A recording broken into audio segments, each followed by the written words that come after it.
نحمده ونصلي على رسوله الكريم اما بعد فاعوذ بالله من الشيطان الرجيم بسم الله الرحمن الرحيم رب اشرح لي صدري ويسر لي امري واحلل عقدة من لساني يفقهوا قولي۔ آج ہم ماہ شعبان کے بارے میں چند باتیں کریں گے۔ کچھ معلوم ہے کہ شعبان آ چکا ہے اور رمضان قریب قریب ہے۔ آپ لوگوں کو تمام نام ترتیب بار آتے ہیں اسلامی سال کے؟ سنائیں۔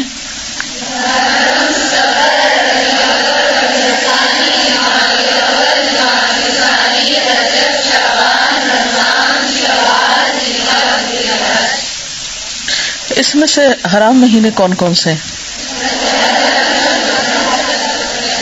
رجب، شعبان، رمضان اور کیونکہ آپ نے رجب سے شروع کیا ہے تو میرا خیال تھا کہ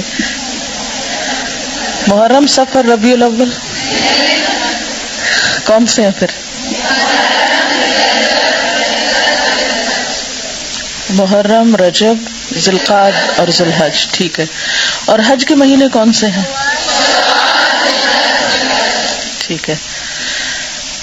اسی طرح رمضان کے علاوہ شعبان کا مہینہ بھی فضیلت والا مہینہ ہے، یعنی مہینوں کے آپ مختلف سیٹ بنا سکتے ہیں، جیسے حرام مہینے، پھر اسی طرح حرام مہینوں کے علاوہ حج کے مہینے اور دیگر مہینوں میں عبادت کے مہینے جو ہیں وہ خاص طور پر رمضان، اور پھر رمضان کے علاوہ کچھ عبادت شعبان میں بھی، اور رمضان کے بعد کچھ عبادت شوال میں بھی، شوال کی ابتدا میں جو 6 شوال کے نام سے روزے رکھتے ہیں۔ تو آپ یوں کہہ سکتے ہیں کہ شعبان، رمضان اور شوال یہ 3 مہینے جو ہیں یہ خاص طور پر روزے جیسی عبادت کے لیے ہیں، ٹھیک ہے نا۔ جیسے آپ کو معلوم ہے کہ ہمارے دین میں کچھ عبادات فرض کے درجے میں، یعنی عبادات کون کون سی ہیں؟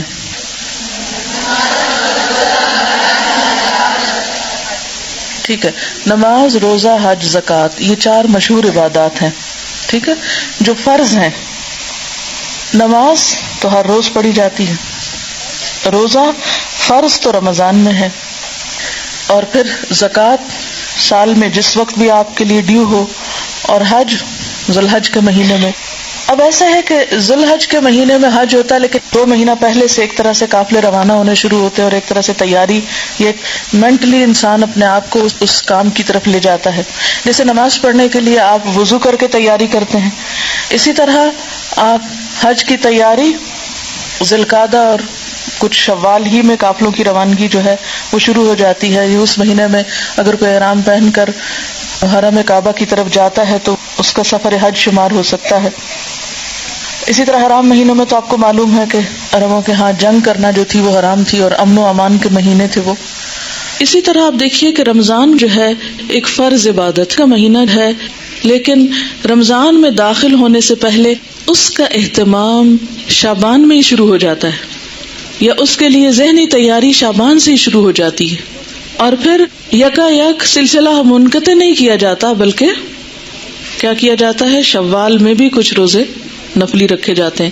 اگرچہ شعبان اور شوال کے روزے نفلی روزے ہیں، لیکن یہ رمضان کے آگے پیچھے ہیں۔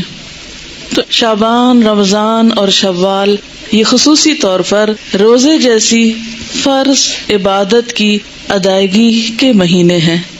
اب آپ دیکھیے کہ عموماً ہم جب چھٹے ہوئے روزے ہوتے ہیں سال بھر نہیں رکھتے، اچھا ابھی رکھتے ہیں۔ حضرت عائشہ رضی اللہ تعالیٰ عنہا کے ساتھ بھی ایسا ہی ہوتا تھا، وہ عموماً اپنے قضا روزے جو تھی وہ شعبان میں رکھتی تھی کہ اب اگلے سے پہلے پچھلا قرضہ چکا لوں۔ تو اسی طرح شعبان میں کچھ تیاری ہوتی ہے رمضان کی، پھر رمضان میں روزے رکھنے کے بعد اتنا دل لگ جاتا ہے روزوں کے ساتھ کہ رمضان ختم ہونے کا سب کو افسوس ہوتا ہے۔ پھر اس کے بعد بھی 6 روزے اور اتنی فضیلت والے دے دیے گئے کہ اگر وہ رکھ لیے جائیں تو اتنا اجر و ثواب ہے گویا آپ سال بھر روزے سے ہیں۔ تو انشاءاللہ تعالی رمضان کی فضیلت اور برکت تو آپ رمضان سے پہلے سنیں گے ہی، اور مزید اپنے آپ کو تیار کریں گے، لیکن اس عبادت کے لیے، یعنی روزے جیسی عبادت کے لیے شعبان کے مہینے میں بھی اس طرف متوجہ ہونے کی ضرورت ہے، اور تبھی آپ متوجہ ہوں گے جب آپ اس کی فضیلت اور اہمیت کو سمجھیں گے۔ اس مہینے میں نبی صلی اللہ علیہ وسلم سے جو عمل ثابت ہے وہ کیا ہے؟ روزوں کی کثرت۔ حدیث میں آتا ہے، ترمذی کی حدیث ہے، حضرت ام سلمہ رضی اللہ تعالی عنہا فرماتی ہیں، ما رأیت النبی صلی اللہ علیہ وسلم یصوم شہرین متتابعین الا شعبان و رمضان۔ میں نے رسول اللہ صلی اللہ علیہ وسلم کو 2 مہینے پے در پے یعنی مسلسل روزے رکھتے ہوئے نہیں دیکھا سوائے شعبان اور رمضان کے۔ یعنی اس میں آپ کیا کرتے تھے؟ کنٹینیوسلی روزہ رکھتے تھے۔ حضرت اسامہ بن زید بیان کرتے ہیں، میں نے عرض کیا، اے اللہ کے رسول صلی اللہ علیہ وسلم، میں آپ کو کسی مہینے میں سوائے رمضان کے اتنے روزے رکھتے ہوئے نہیں دیکھتا جس قدر روزے آپ شعبان میں رکھتے ہیں۔ آپ نے فرمایا کہ لوگ اس رجب اور رمضان کے درمیان والے مہینے کی فضیلت سے غافل ہیں۔ لوگ رجب اور رمضان کے بیچ والے مہینے کی فضیلت سے غافل ہیں، وہ اس مہینے کی پرواہ نہیں کرتے، قدر نہیں کرتے، حالانکہ اس مہینے میں لوگوں کے اعمال اللہ کے سامنے پیش کیے جاتے ہیں، اور میری چاہت یہ ہے کہ میرے اعمال اللہ تعالیٰ کے سامنے روزہ داری کی حالت میں پیش ہوں، یعنی جب اللہ تعالیٰ کے سامنے پیش ہوں تو میں روزے کی حالت میں ہوں۔ اس حدیث کو سن کر آپ کو کیا احساس ہوا ہے، کیا خیال آیا ہے؟ جی آپ پیچھے سے۔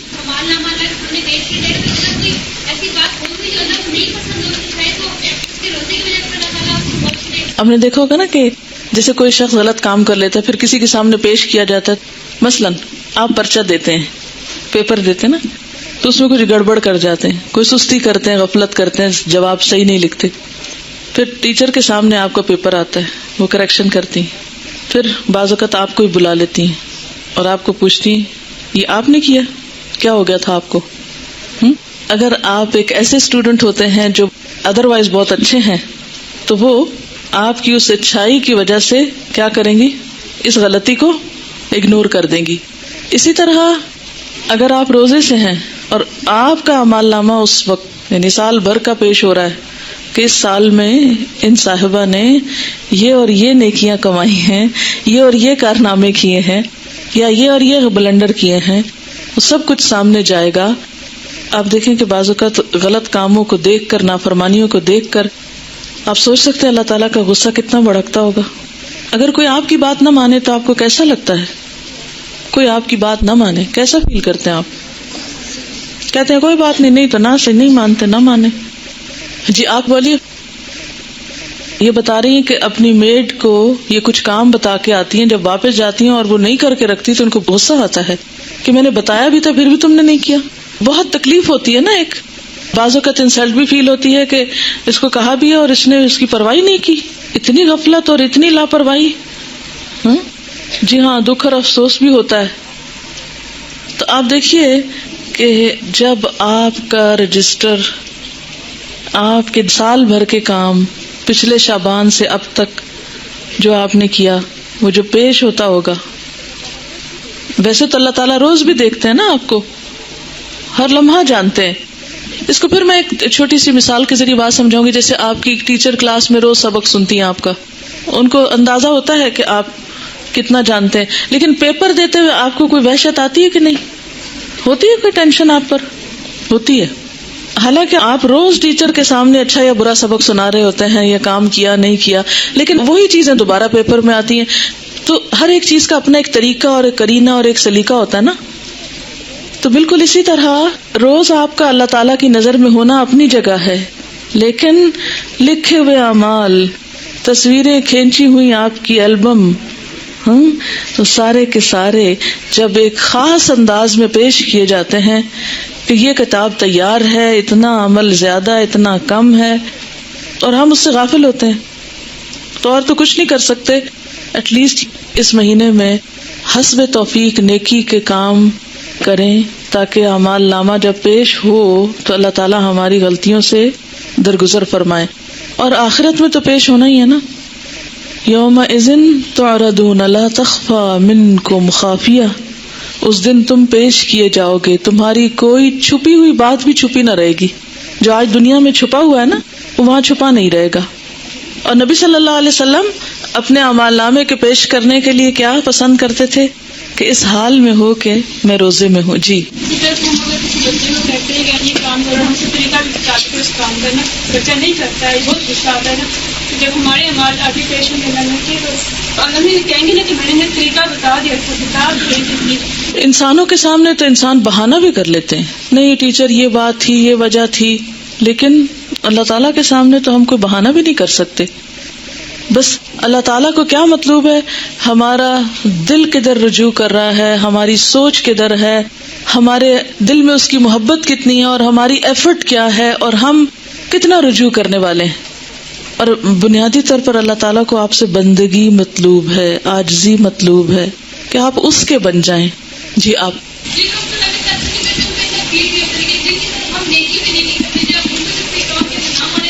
جی ہاں، جن کے اوپر ہمارا کوئی احسان نہ ہو، اگر وہ ہماری بات نہیں بھی مانتے تو کوئی دکھ نہیں اتنا ہوتا، کہتے چلو ٹھیک ہے اس کی مرضی.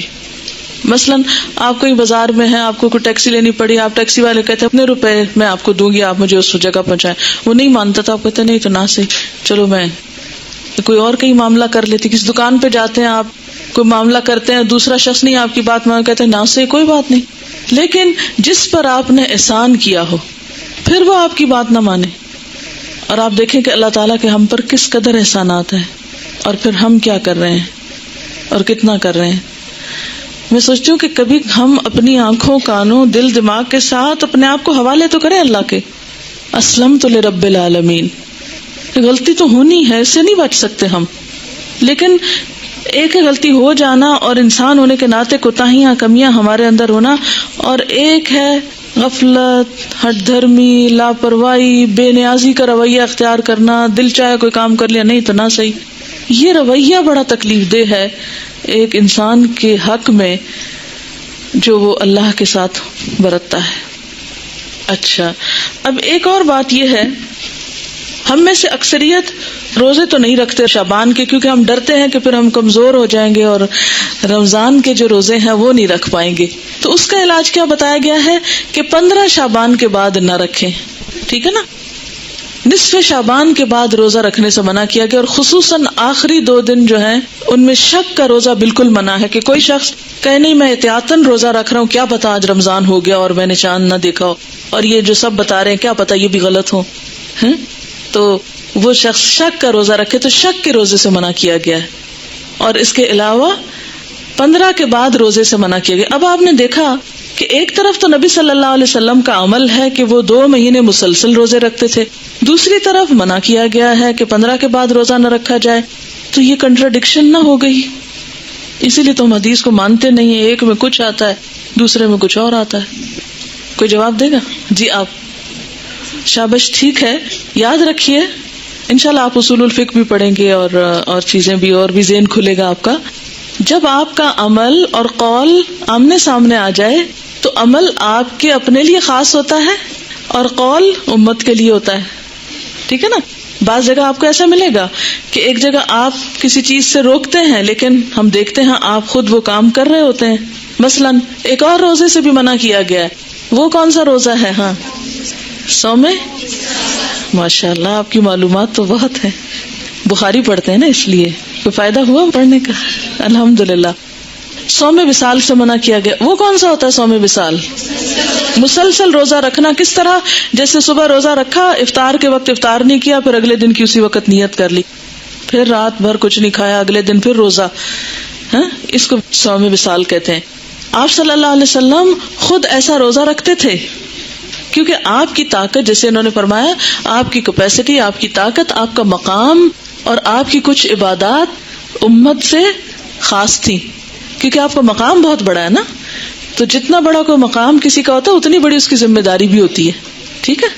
تو جیسے آپ نے ہمیں صوم وصال سے منع کیا، اسی لیے عام لوگوں کو 15 کے بعد روزوں سے منع کیا گیا ہے، تاکہ وہ خوف میں نہ رہیں کہ ہم رمضان سے پہلے ہی کمزور ہو گئے ہیں. جیسے پہلے 15 دنوں میں روزے رکھیں، پھر اس کے بعد آخری 15 دنوں میں آپ آرام فرمائیں، پھر اس کے بعد رمضان کی ابتدا کریں. ٹھیک ہے؟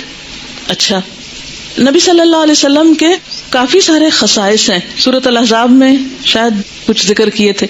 تو خصائص ہیں آپ کے جو آپ کو امت سے خاص کرتے ہیں، کیونکہ آپ نبی ہیں نا، عام انسان کی طرح تو نہیں ہے. لیکن کچھ کام ایسے ہیں جو آپ نے عام انسانوں جیسے کیے ہیں، جیسے کھانا پینا، بازار جانا وغیرہ وغیرہ. خیر یہ تو ایک الگ بحث ہے.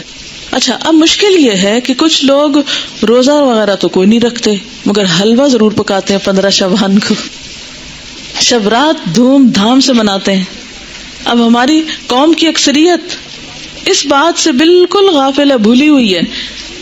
یہ جو ابتدائے شعبان ہے اس کے روزے کتنے فضیلت والے ہیں، لیکن حلوہ پکانے کی جو رسم ہے وہ بہت لوگوں کو پتا ہے. اچھا، اب بعض لوگ یہ بھی کہتے ہیں کہ یہ مردوں کی عید ہے. جی، کسی نے سنا ہے یہ پہلے؟ افسوس کہ ایسی میں نے آپ کو بتا دی ایک غلط بات. لیکن معاشرے میں کچھ جگہوں پر یہ مشہور ہے. تو یہ ہے کہ اس کو مردوں کی عید کہا جاتا ہے. تو اس ضمن میں بھی یہ ویسے بنیادی طور پر اس دن وہ ختم کا حلوہ ہی پکاتے ہیں اور مردوں کو ثواب پہنچانے کے لیے اور اس قسم کی رسومات جو ہیں وہ ادا کی جاتی ہیں.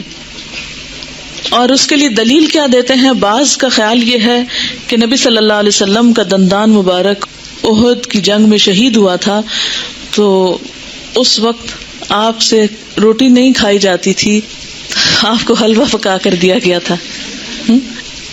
تو اس لیے ہم بھی حلوہ پکاتے ہیں، یعنی وہ اس سے ریلیٹ کرتے ہیں اس حلوے کو. آپ کو معلوم ہے جنگ احد کب ہوئی تھی؟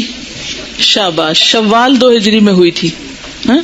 اب شعبان تو تھا ہی نہیں، یعنی جنگ احد 15 شعبان کو تو ہوئی نہیں. ٹھیک ہے نا؟ تو اب یہ کہنا کہ ہم اس لیے حلوہ کھا رہے ہیں ثواب سمجھ کے کہ وہ آپ صلی اللہ علیہ وسلم نے کھایا تھا اس دن.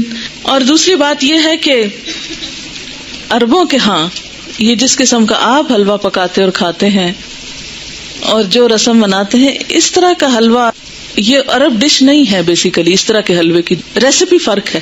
یعنی لفظ حلوہ جو ہے وہاں سویٹ کے لیے، مٹھائی کے لیے بھی استعمال ہوتا ہے اور سویٹس کے لیے بھی استعمال ہوتا ہے اور گھر میں پکائے ہوئے حلوے کے لیے بھی ہو سکتا ہے. ٹھیک ہے، لیکن یہ جو ہم عام طور پر سوجی کا حلوہ پکاتے ہیں اور ایک خاص طرح سے رنگ وغیرہ بھی ڈال لیتے ہیں بعض اوقات اس میں، تو یہ ہمارے اپنے ذائقے ہیں اور اپنے کھانے پینے کے سلسلے. اور پوری اس کا تو آپ سوچیں بھی نہ. آپ کو معلوم ہے صحابہ کرام نے پہلی دفعہ میدے کی روٹی کب دیکھی تھی؟ نبی صلی اللہ علیہ وسلم کے زمانے میں کبھی میدے کی روٹی پکی ہی نہیں تھی، پکائی ہی نہیں گئی تھی. اور آپ خود کیا تناول فرماتے تھے؟ جو کی روٹی، ان چنے آٹے کی روٹی. آپ کس شوق میں پوریاں پکاتے ہیں پھر؟ یہ کون سی سنت ہے؟ ویسے ٹھیک ہے اپنے رواج کے لیے آپ پکائیں، مگر ایسی چیزوں کو اوائڈ ہی کریں تو بہتر ہے.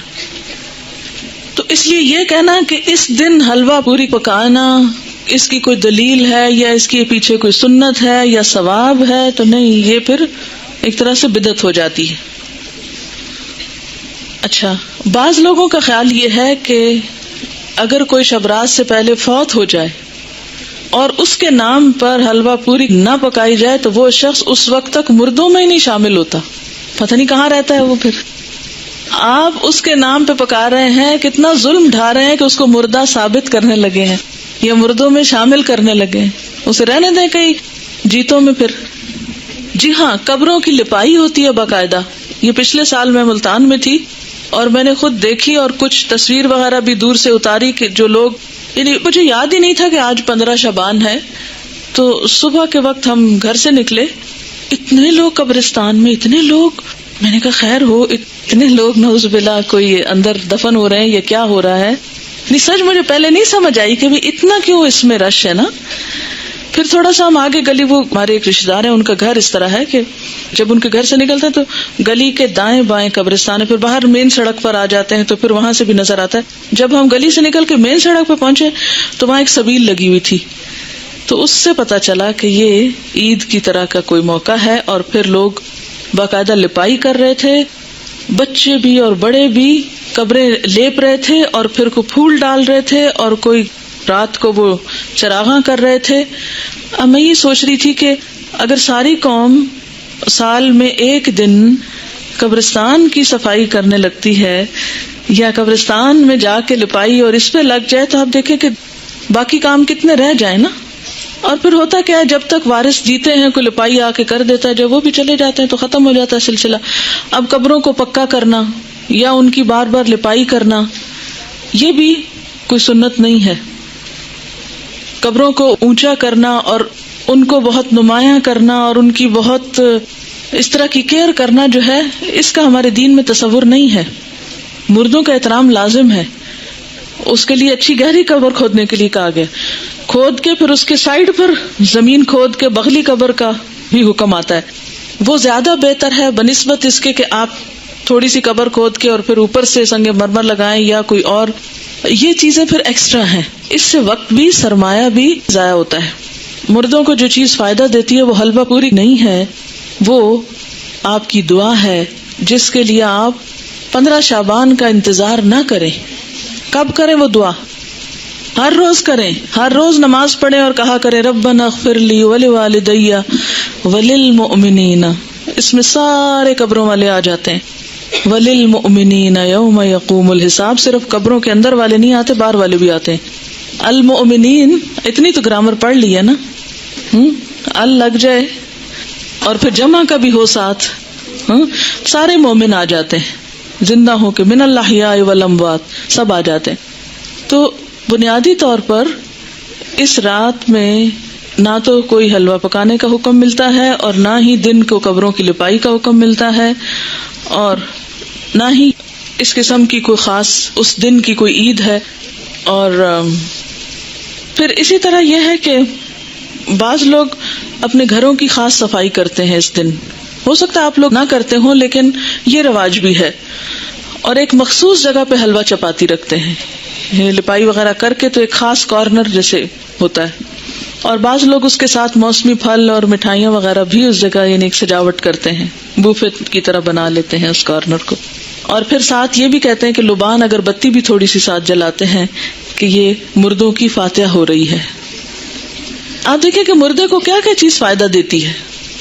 جب ایک شخص فوت ہو جاتا ہے تو کیا کیا چیز کرنی چاہیے؟ جی آپ فرمائیے.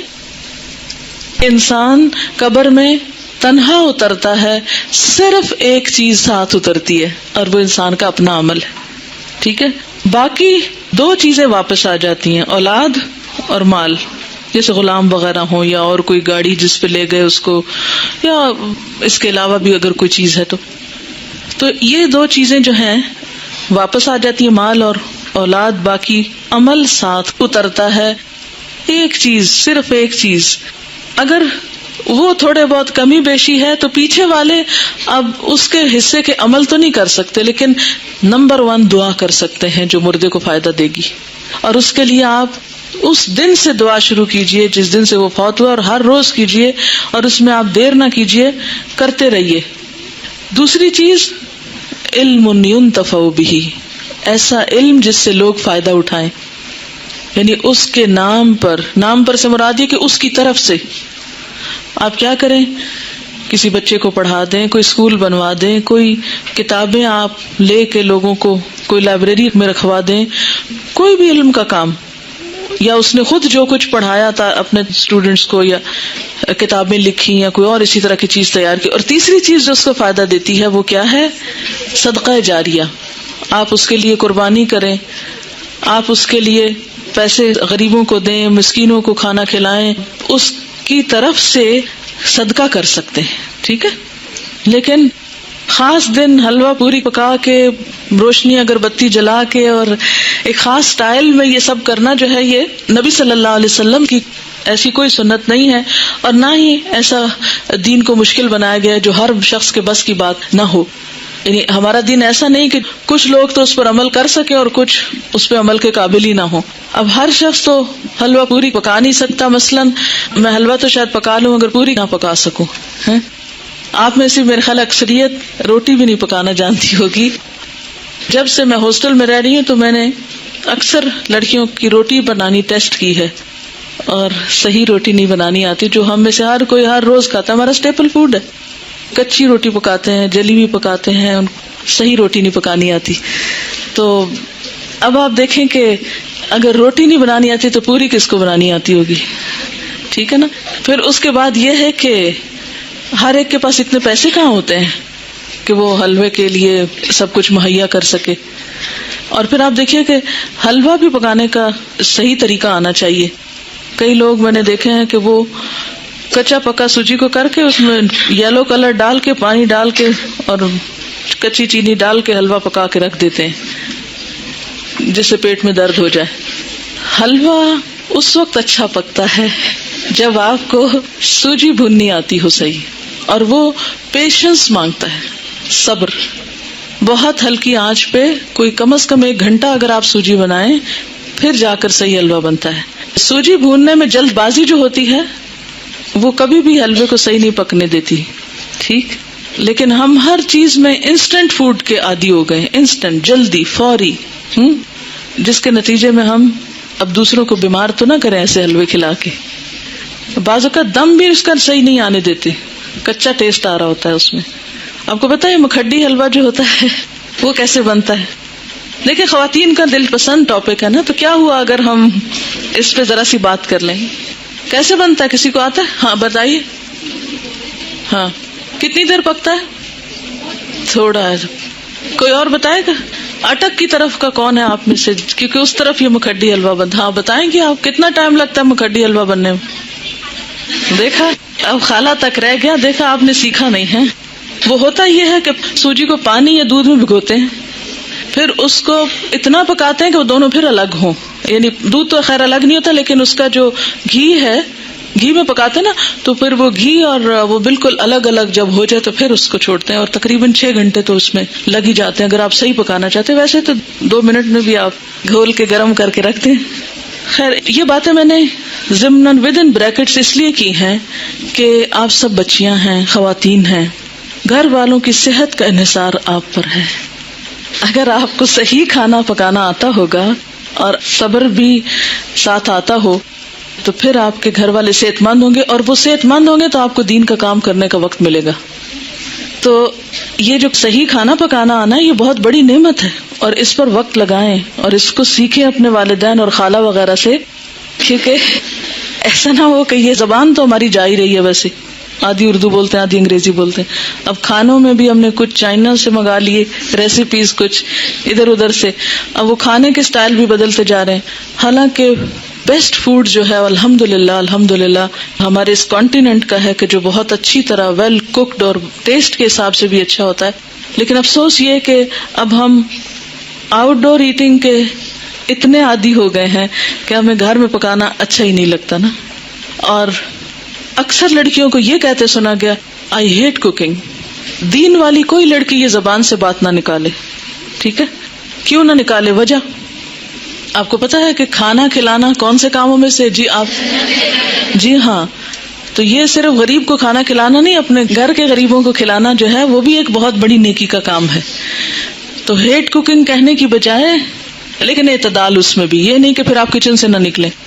اور اس میں کہ سادہ غذا ہو لیکن ویل کوکڈ, نیوٹریشس, جس سے آپ کی صحت, آپ کے بچوں کی صحت درست رہے. اگر وہ درست رہے گی انشاءاللہ آپ کے پاس وقت زیادہ ہوگا, پھر آپ دین کا کام زیادہ اچھی طرح کر سکیں گے. ٹھیک ہے نا؟ یہ بات میں اپنے تجربے سے آپ کو بتا رہی ہوں. جی آپ کچھ کہنا چاہ رہی؟ جی دعا کر سکتے ہیں, اللہ تعالیٰ کے لیے کیا مشکل ہے, وہاں تو ہے نا اس کے پاس, وہ جدھر چاہے ڈال دے. یمحو اللہ ما یشاء ویثبت. کیا مطلب اس آیت کا؟ یمحو اللہ ما یشاء ویثبت, مٹا دیتا ہے جس چیز کو چاہتا ہے اور باقی رکھتا ہے جس کو چاہتا ہے. اس میں جو چاہے وہ تبدیلی کر سکتا ہے. وَعِندَهُ أُمُّ الْكِتَابِ, اور اس کے پاس ہے اصل کتاب.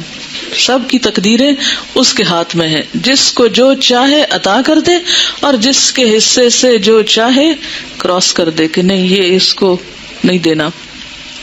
اچھا جناب, پھر اس کے بعد یہ ہے کہ بعض لوگوں نے یہ بھی بات مشہور کر رکھی ہے کہ میت کی روح 40 دن گھر آتی رہتی ہے, اور مومنین کی روح جمعہ کی رات کو, شب برات کو اور عیدین کو اپنے گھروں پہ آتی ہے. یہ بات مشہور ہے کہ اس دن روحیں آتی ہیں, ایک تو جمعرات کے دن آتی ہیں, اور ایک جو ہے عیدوں کو آتی ہیں اور شب رات کو آتی ہیں. حالانکہ اس کے پیچھے کوئی دلیل نہیں ہے, یہ ہمارا اپنا خیال ہے. دیکھیں وہ کس لیے آئیں گے, کیا کرنے آئیں گے, ان کا دنیا سے کوئی رشتہ, کوئی تعلق, ان کو تو کوئی انٹرسٹ ہی نہیں رہتا یہاں سے. جو نیک لوگ ہوتے ہیں وہ کہتے ہیں شکر ہے ہماری جان چھوٹی اس مصیبتوں کے گھر سے, اس قید خانے سے. اور جو برے لوگ ہوتے ہیں وہ جتنا بھی چاہیں کہ آ کے واپس کوئی اچھا عمل کر سکے تو آ نہیں سکتے. سورۃ المؤمنون میں آپ نے ایک آیت پڑھی ہوگی, وَمِن وَرَائِهِمْ بَرْزَخٌ إِلَى يَوْمِ يُبْعَثُونَ. جو روح ایک دفعہ آگے چلی گئی ان کے پیچھے برزخ حائل ہو گیا, پردہ حائل ہو گیا. کب تک؟ إِلَى يَوْمِ يُبْعَثُونَ, اس دن تک جبکہ یہ بالکل ایسے جیسے بچہ پیدا ہونے کے بعد واپس نہیں ماں کے پیٹ میں جا سکتا, ایسے ہی دنیا سے جانے کے بعد انسان دنیا میں نہیں آ سکتا. اتنا ہی محال ہے. جیسے بچے کی پیدائش میں ماں کو ایک تکلیف اٹھانی پڑتی ہے نا, تو مرتے وقت جب انسان کی روح نکلتی ہے تو خود اس کو یہی کرب سے گزرنا پڑتا ہے. تو روح بھی آپ دیکھیں کہ بہت سے وہ لوگوں کے مرتے وقت حالات سنے ہوں گے, پڑھے ہوں گے. ایک ڈاکٹر مودی شاید اس نے 120 لوگوں کے موت کے واقعات لکھے ہوئے ہیں. تو وہ تجربہ یہ بتاتے ہیں کہ جیسے ایک گیٹ کھلتا ہے اور اس میں ہم جا رہے ہیں, ٹریول کر رہے ہیں, آگے کو جا رہے ہیں. تو بات یہ ہے کہ جو آگے چلا جاتا ہے وَمِن وَرَائِهِمْ بَرْزَخٌ, پیچھے آڑ آ جاتی ہے, دروازہ بند کر دیا جاتا ہے. اب دنیا میں نہیں کوئی آتا, اور انہوں نے کرنے بھی کیا آنا ہے, اور کہیں سے ثابت بھی نہیں ہے قرآن سے کہ روحیں ہمارے گھروں میں واپس آ کے رہتی ہیں. ٹھیک ہے نا. اور آپ ذرا سوچیں تھوڑی دیر کے لیے کہ اگر آپ کو مرنے کے بعد آپ کے گھر میں بار بار آنے کی اجازت دی جائے تو آپ کا حال کیا ہوگا, بتائیے ذرا. آپ دیکھیں گے آپ کا سامان کسی کے پاس چلا گیا, آپ کی چیزیں کسی نے توڑ دی ہیں, آپ کی چیزیں کسی نے پھینک دی ہیں, خراب کر دی ہیں, تو آپ دیکھ دیکھ کے کیا کریں گے؟ ذرا سوچیں, اپنے آپ کے لیے سوچیں کہ آپ مرنے کے بعد پھر آئیں دنیا میں, اور عید کو بھی آتے ہیں, اور شبرات پہ بھی آتے ہیں, اور جمعرات کو بھی آتے ہیں, اور 40ویں پہ بھی آتے ہیں. تو پھر آ کے آپ کیا کرتے ہیں, کیا کریں گے آ کے؟ کتنی حسرتیں ہوں گی نا. تو کیا آپ سمجھتے ہیں کہ اللہ تعالیٰ بندوں کو اس طرح حسرتوں میں مبتلا کرتا ہے کہ واپس بھیج کے, یعنی سارے تو عید کے کپڑے پہن کے کھڑے ہوں اور ہم دور کھڑے دیکھتے رہیں ہیں کہ یہ عید منا رہے ہیں اور ان کو ہم بھول گئے, ہمیں یاد ہی نہیں کرتے اب یہ. اور پھر ہمارا دل چاہے گا کہ ہم کسی کو گلے ملیں, یہ جو آپس میں ہم بھی ملیں تو مل نہیں سکیں گے. اب پھر کسی کو دیکھ کے دل چاہے گا کہ اس سے بات کریں, بات ہی نہیں کر سکیں گے. تو یہ بات عقل کو بھی نہیں لگتی کہ کوئی مرنے کے بعد پھر دنیا میں آئے, اور پھر آئے بھی خاص اوکیزنز پہ جب لوگ خوشیاں منا رہے ہوں, اور آپ مر کے آ کے ان کے سر پہ دیکھ رہے ہوں حسرت سے. کس قدر افسوسناک بات ہے. تو اور پھر یہ تو چلو ویسے ہم سوچ رہے ہیں نا کہ اگر ہو, if it is possible, تو how does it look like, لیکن قرآن میں بھی کہیں نہیں لکھا ہوا اور حدیث میں بھی کہیں اس طرح نہیں پتہ چلتا. ہاں یہ ہے کہ مردہ جب قبر میں ہوتا ہے نا تو اس کے حساب کے لیے اس کو واپس روح لوٹائی جاتی ہے, اس کو اٹھا کے بٹھایا جاتا ہے. اور وہ جو ایک کنیکشن ہے نا مردے کا قبر میں اور برزخ میں, وہ ایک خاص کنیکشن ہے. جیسے ہمارے پاس ایک ٹیلی فون ہے اور ایک کسی اور جگہ پر ہے, تو وہ ایک خاص وائر کے ذریعے کنیکشن ہے.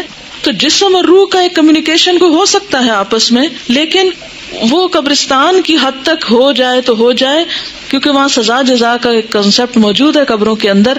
لیکن عام گھروں میں اور گھروں کے اندر آ کر, اور پھر یہ کہ کچھ روحیں بھٹکتی ہیں اور کچھ روحیں دوسروں کے اوپر مسلط ہو جاتی ہیں, اور یہ سب جنات ہوتے ہیں جن کو انسانی روحیں سمجھ کر وہ کیا جاتا ہے. اور بعض اوقات شیاطین دھوکہ دیتے ہیں انسانوں کو, کیونکہ بعض لوگ کہتے ہیں نا مجھے بالکل ابھی خوشبو آئی تھی اور مجھے ایسے لگا جیسے مجھے کسی نے آواز دی ہے, اور مجھے بالکل وہ تو میرے بھائی جیسا ہی تھا, کوئی مجھے ہیولا نظر آیا گھر میں, اور یہاں خانہ کعبہ میں نظر آیا فلاں, وہ تو فوت ہو چکا. یہ سب اگر آپ نے سائیکالوجی پڑھی بھی ہو تو اس میں آپ نے پڑھا ہوگا, التباس کے بارے میں پڑھا ہوگا, ہیلوسینیشن وغیرہ کے بارے میں. خیر وہ ایک اور ایکسٹریم پہ لے جاتے ہیں.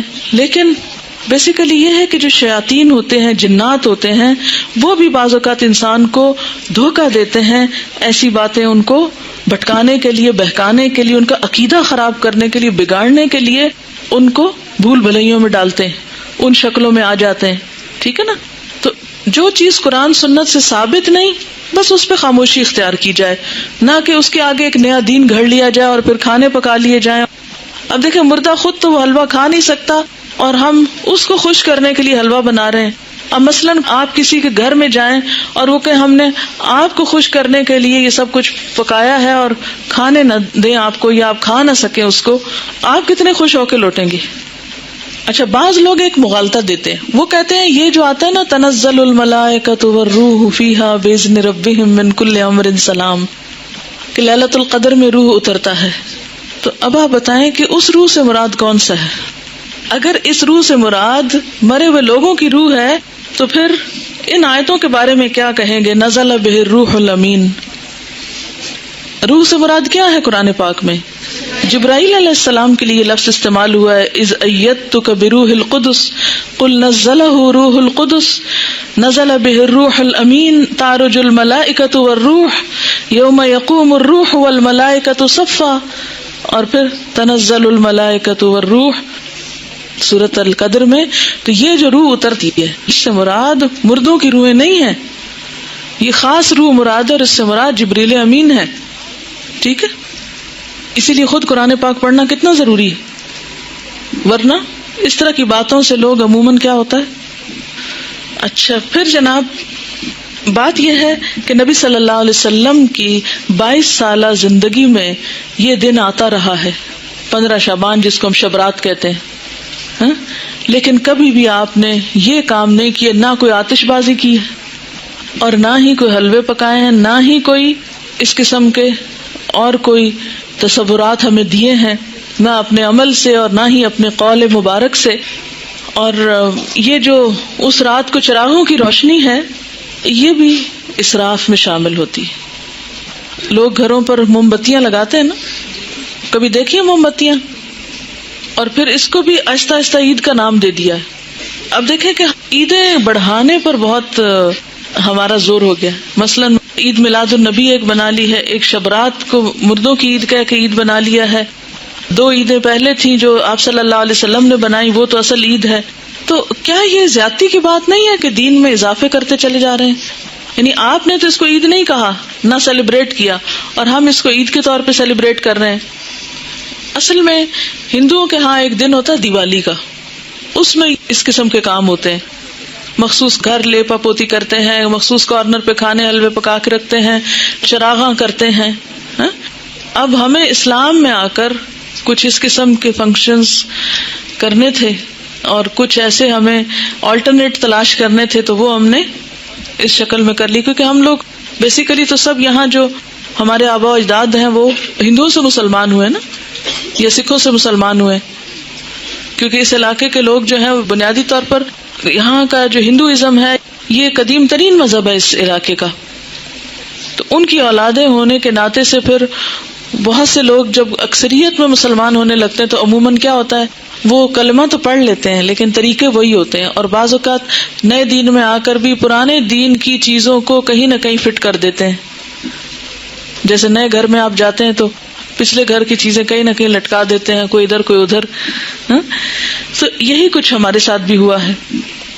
اور پھر یہ ہے کہ آتش بازی جو ہے اس میں جان کا نقصان بھی ہے، مال کا نقصان بھی ہے، ویسے بھی خطرہ ہے کہ کسی کو آگ لگ نہ جائے، یا خاص طور پر جو فائر ورکس کرتے ہیں.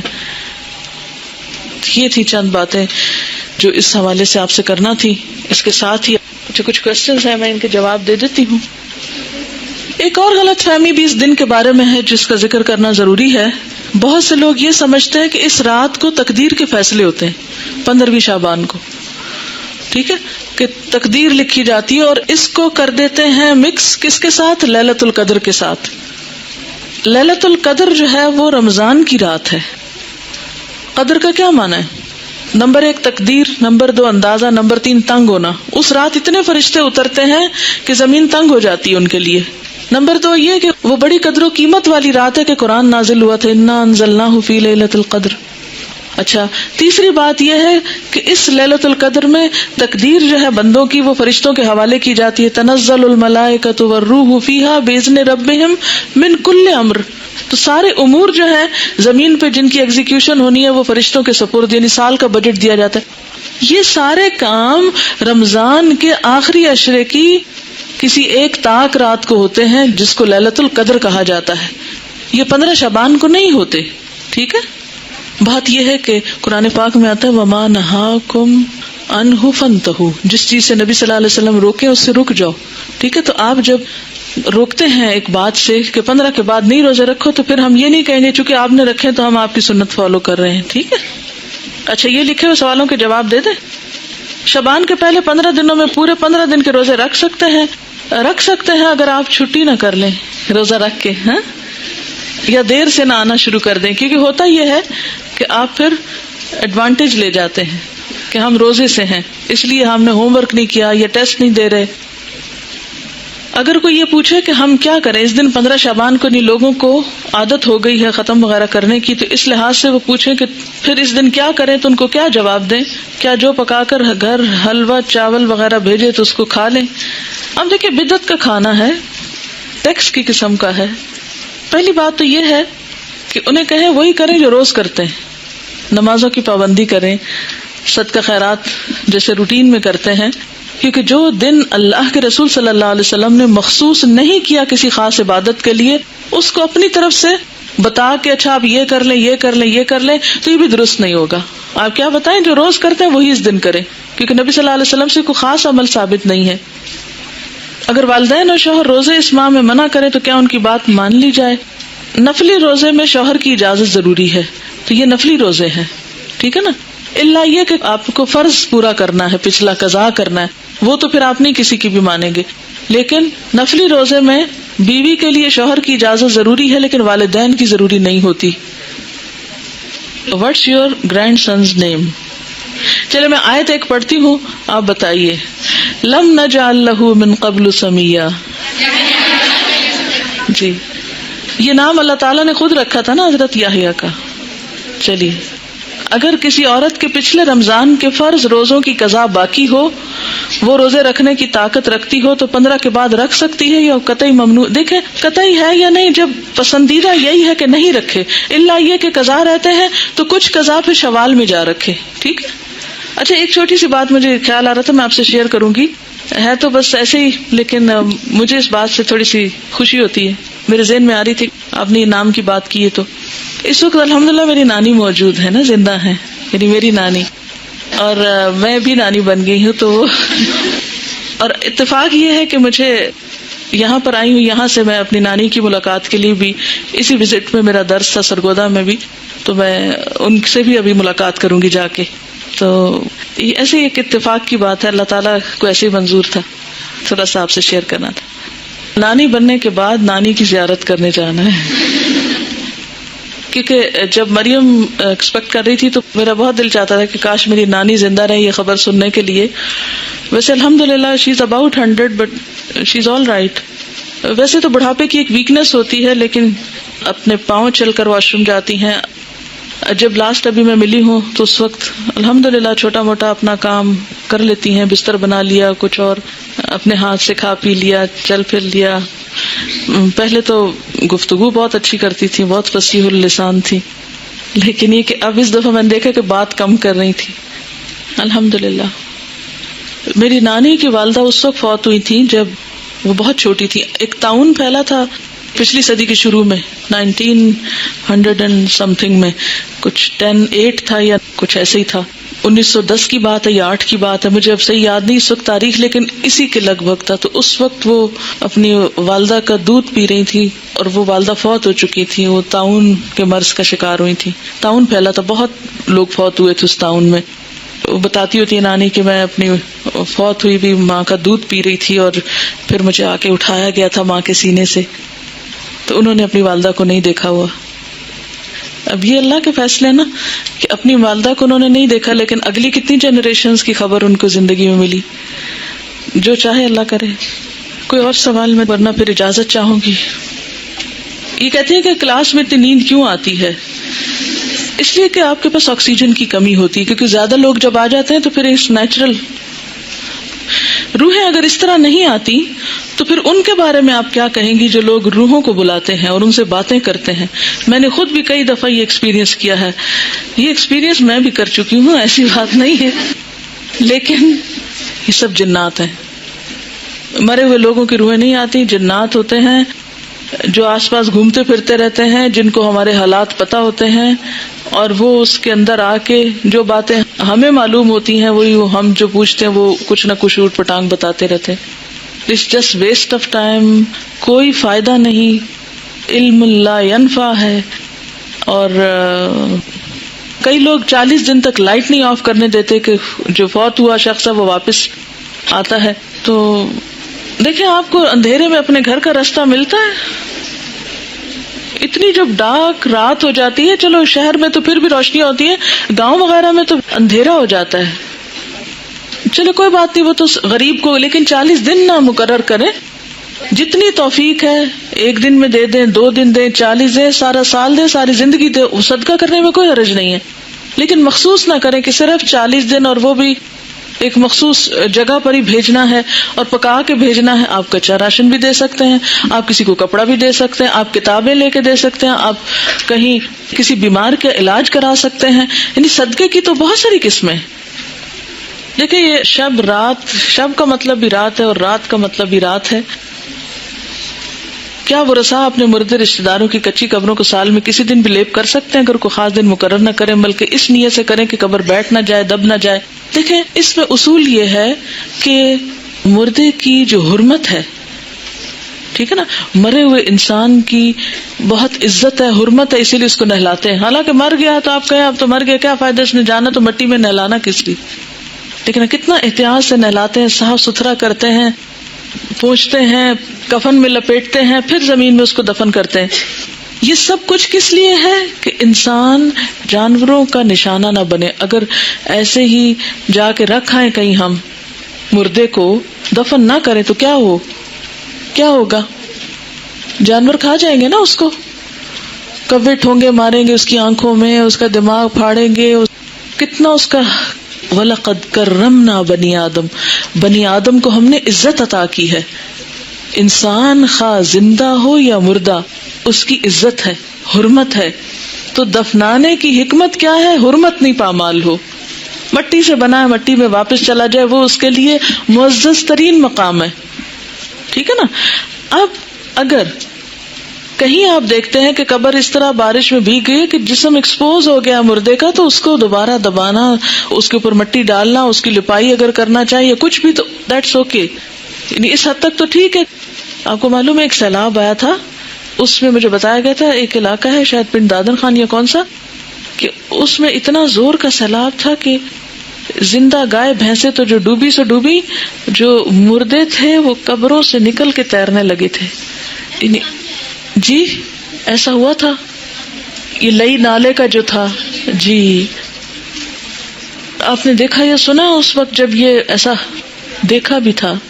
تو اب آپ دیکھیں ایسے اگر نظر آ جائے تو کیا حکم ہے کہ اس مردے کو یعنی دوبارہ دفنایا جائے, اس کی قبر درست کی جائے, اس کو جانوروں کے حوالے نہ کیا جائے. اسی لیے آپ دیکھیں کہ اگر مردہ بچہ بھی پیدا ہوتا ہے نا, یا ادھورا بچہ بھی پیدا ہوتا ہے, ناقص بچہ بھی پیدا ہوتا ہے, تو اس کو بن میں یا کہیں کوڑے کے ڈھیر پہ نہیں پھینکتے. آپ لڑکیاں ہوں اس لیے آپ کو یہ بات پتہ ہونی چاہیے. بعض اوقات کیا ہوتا ہے کہ بچہ ابارٹ ہو جاتا ہے نا, مس کیریج جاتا ہے نا, اور بہت چھوٹا ہوتا ہے کہ ابھی بعض اوقات اس میں روح پڑی ہوتی ہے, بعض بہت چھوٹا سا, ایون اگر مضغہ کی سٹیج بھی ہو, مضغہ کی سٹیج پر بھی ایسی کوئی تکلیف ہو کہ انسان نہیں بنا, شیپ نہیں بنی, بازو نہیں بنے, لیکن بوٹی پوری بن چکی ہے, تو بھی اس کو بن میں نہ ڈالیں. کیا کریں؟ یا کہیں زمین کھودیں اور اس کے اندر. کراچی میں ایک اسپتال ہے, اس کے بارے میں مجھے کسی نے کلاس میں یہ بات بتائی کہ وہاں پر جو میٹرنٹی وارڈ ہے اس کے پاس اتنی بلیاں اور پتہ نہیں کیا کیا پھر رہا ہوتا ہے. وہ لوگ احتیاط نہیں برتتے, اور جو اسی طرح کے ماؤں کے ادھورے بچے ہوتے ہیں, جیسے ماں کا کوئی مس کیریج ہونے والا ہے یا DNC کرائی ہے یا کچھ, تو وہ جو کچھ اندر سے نکلتا ہے وہ اس کو ایسے ہی ڈبے میں پھینک دیتے, ڈبہ اٹھا کے باہر جا کے پھینک دیتے, وہاں سے بلیاں کتے, بعض اوقات پورے بچے جو ہیں منہ میں لے کے پھر رہتے ہیں. تو ایک اسٹوڈنٹ تھی ہماری, انہوں نے روتے ہوئے کلاس میں یہ بات سنائی کہ میڈم میں نے خود دیکھا ایک بلی کو منہ میں پکڑ کے لے جاتے ہوئے, تو میں نے تو بہت ایک طرح کا وہاں پر سٹینڈ لیا, اور میں ہسپتال کی انتظامیہ کے پاس گئی, اور کہتی میرے میاں مجھے کہہ رہی تھی تم کس چکر میں پڑ گئی ہو, لیکن خیر لمبی چوڑی اس نے بات سنائی. اور پھر جا کے تو اس نے کہا کہ خدا کے لیے اگر کہیں اور نہیں تو یہیں کوئی ایریا ایسا ہو کہ جہاں آپ گڑھا کھودیں اور اس میں یہ چیزیں دبائیں, کیونکہ انسان کی حرمت ہے نا کیونکہ اگر آپ اس طرح انسانوں کے جسم کے ٹکڑے، مثلا اگر کسی کا آپریشن بھی ہو نا، خدا نخواستہ کسی کی ٹانگ کاٹ دیتے ہیں، کسی کا کوئی بازو کاٹ دیتے ہیں، ایسے آپریشن ہوتے ہیں نا، یا جسم کے اندر سے کچھ نکال دیتے ہیں بعض اوقات، تو وہ انسانی جسم کے ٹکڑے ہیں، ان کی بھی حرمت ہے، ان کو بھی بلیوں کو نہ ڈالیں. کیونکہ یہ جو جانور ہوتے ہیں بلی وغیرہ، ان کو جب خون پڑ جاتی ہے نا، انسانی خون کی لت پڑ جاتی ہے تو یہ بھی خون خوار ہو جاتے ہیں. پھر بعض اوقات ایسا ہوتا ہے نا، جیسے خواتین کا رحم نکال دیا جاتا ہے، تو یہ نہیں کہ ان کو اٹھایا اور آپ یوں ہی پھینکا ہے کوڑے کے ڈھیر پہ. یعنی خاص طور پر آپ میں سے اگر کچھ لوگ ہاسپٹلز میں کام کرتے ہیں یا کسی بھی طرح کوئی لنک ہے ان کا، تو ان سارے انسانی اعضاء کی حرمت ہے. حتیٰ کہ جو بال اترتے ہیں ہمارے، تو بہتر تو یہی ہے کہ ہم کٹھے کر کے پھر کہیں دبا دیں. ہمیں تو بچپن میں یہ سکھایا گیا تھا، اب بہت لاپرواہی برتتے ہیں، لیکن کیونکہ بال بھی تھوڑے رہ گئے ہیں، تو بچپن میں یہ ہوتا تھا کہ جب اترتے تھے تو ڈھیروں ڈھیر اترتے تھے. تو ہماری پھپھی تو بہت اس میں سختی کرتی تھی. ہر ایک بہن کے ہمارے ایک خاص ڈبہ رکھا ہوا تھا الماری میں ہی، جہاں چیزیں ہوتی تھی، کہ باہر ایک بال نظر نہ آئے، وہ سارے اکٹھے کر کے اس میں ڈالتے جائیں اور پھر ایک لفافہ بھر کے کہیں جا کے اس کو زمین میں دبا دیں. کیونکہ انسان کی ایک عزت ہے. جب انسان کی حرمت پامال ہوتی ہے، دل سخت ہوتے ہیں. جیتوں کے ساتھ بھی انسان زیادتی کرنے لگتے ہیں. آپ کو معلوم ہے نا کہ انسان کی جو عزت ہے یا جو اس کے خون کی حرمت ہے، یہ اللہ تعالیٰ نے شہر حرام اور اس مہینہ حرام اور جو مقام ہے ان سب کی حرمت سے زیادہ اعلیٰ قرار دی ہے. تو قبر اگر بہہ رہی ہو یا کچی ہو یا خراب ہو رہی ہو، تو وہ صرف وارثوں کا ہی کام نہیں، جو بھی قبرستان کے ذمہ دار ہوں، رکھوالے ہوں، وہ یہ کریں. ہمارے تو افسوسناک خبریں ملتی ہیں کہ بعض اوقات ملی بھگت سے مردے چرا لیے جاتے ہیں اور راتوں رات نکال لیے جاتے ہیں، اور ان کو پھر آگے سیل آؤٹ کیا جاتا ہے. دوسرے ملکوں میں جو میڈیکل اسٹوڈنٹس کے لیے ایسے گینگ بنے ہوئے ہیں کہ وہ سپلائی کیے جاتے ہیں انہیں ناجائز طور پر. بہت کچھ ظلم، کیونکہ خدا کا خوف نہیں، خشیت اللہ فی السر والعلانیہ وہ نہیں، تو پھر آپ جو جی چاہے کریں. وہ کہہ رہی ہیں کہ کسی ہاسپٹل میں ہاؤس جاب کر رہی تھی، تو چوہوں کا سائز انہوں نے بلیوں جیسا دیکھا، کتنے موٹے موٹے. تو پھر پتا چلا کہ جو ڈلیوریز ہوتی ہیں پلاسنٹاز ایسے ہی بن میں پھینک دیے جاتے ہیں، اور وہ چوہے کھا کھا کے اس کو. اب آپ خود سوچیں کہ انسانی صحت کے لیے کتنا نقصان دہ ہے. اچھا، کسی نے کہا کہ 15 شعبان کے بعد جو روزہ رکھنے سے منع کیا، اگر کوئی رکھ لے تو کیا گناہ ہوگا؟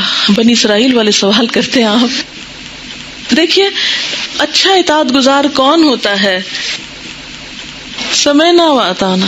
اللہ تعالیٰ آپ کا حکم ہے، اللہ کے رسول صلی اللہ علیہ وسلم آپ کا فرمان ہے، ٹھیک ہے نہیں کریں گے، بس ختم بات. پھر کیوں پوچھیں گے اگر کر لیا تو کیا ہوا، اگر بھول کے کر لیا، اگر ثواب کی نیت سے کر لیا؟ نہیں، بس ٹھیک ہے.